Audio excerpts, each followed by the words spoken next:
About 7 years ago, I experienced a life-changing encounter during a seemingly ordinary lunch break. It was an unexpected moment that led me to meet my future wife, a woman who immediately captured my attention with her practicality and genuine kindness. Coming from a small town, she stood out to me as a true gem, someone who didn't drink or smoke, which aligned perfectly with my own values. It felt like I had hit the jackpot, and our connection blossomed quickly. Within just 6 months, we found ourselves married, a decision that felt both exhilarating and somewhat surreal. Our wedding was modest, a reflection of her desire for simplicity. Only her parents and one close friend were present, which I found a bit unusual at first. However, she explained her choice, emphasizing that she wanted to share the significant moment only with those she truly trusted. I respected her wishes, even if it meant foregoing a larger celebration with extended family and friends. Life after the wedding unfolded smoothly. My wife was careful not to invade my personal space, always maintaining a tidy home that was inviting and warm. During times of stress, she was my rock, offering unwavering support without drama or nagging. It felt as if we had achieved the ideal family dynamic, a partnership that thrived on mutual respect and understanding. We soon welcomed a son, who is now 5 years old. After her maternity leave, she made a conscious decision not to return to work. Instead, she devoted her energy to raising our child, managing school runs, enrolling him in extracurricular activities, and preparing delicious meals. It was remarkable to witness how she balanced the chaos of parenting while maintaining her polished, confident, and stunning appearance. Her world revolved around our family, my mother, and her close friend, creating a bubble of love and support. Then one morning, everything changed. During breakfast, she casually announced that she would be leaving in 3 days for a school reunion. I was taken aback, confusion flooding my mind. "Wait, what? You've never mentioned anyone from school before," I exclaimed. She shrugged it off, stating that while she hadn't discussed it with me, she had made her decision.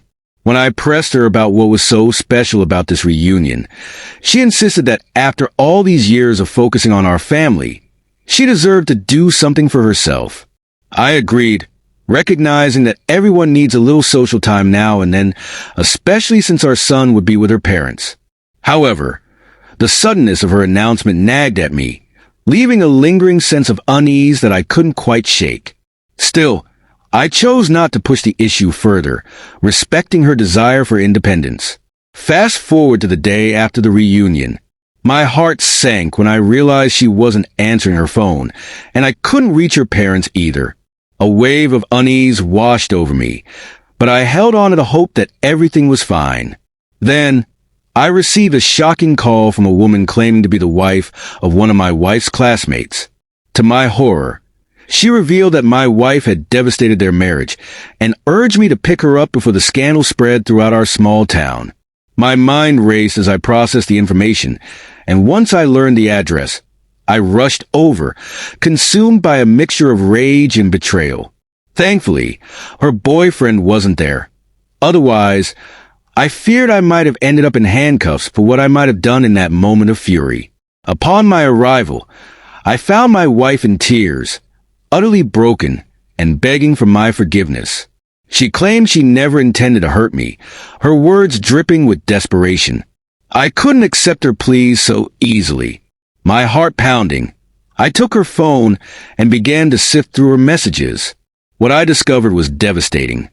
She had been in contact with this man for over 2 months, and their exchanges were anything but innocent. The betrayal cut deep, and I reached my breaking point. There would be no second chance for her.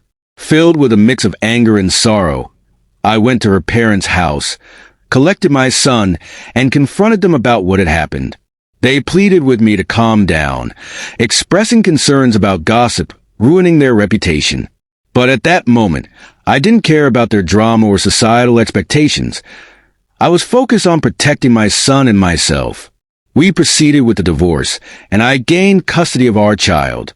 The initial months following the separation were incredibly challenging. I grapple with feelings of anger and betrayal, while also trying to navigate my new role as a single parent. Gradually, however, the anger began to subside, and my son and I found our rhythm. We became closer as we adjusted to our new life, and I like to believe we understand each other better now than we ever did before. As for her, she found herself in a difficult situation, living with her parents and rarely leaving the house. She only saw our son occasionally, and despite her attempts to win me back, I remained resolute. For me, betrayal was a deal breaker, and there was no chance I would revisit that path. Just like that, what I once thought was a perfect family life came crashing down. It's astonishing how one person's choices can alter everything, isn't it?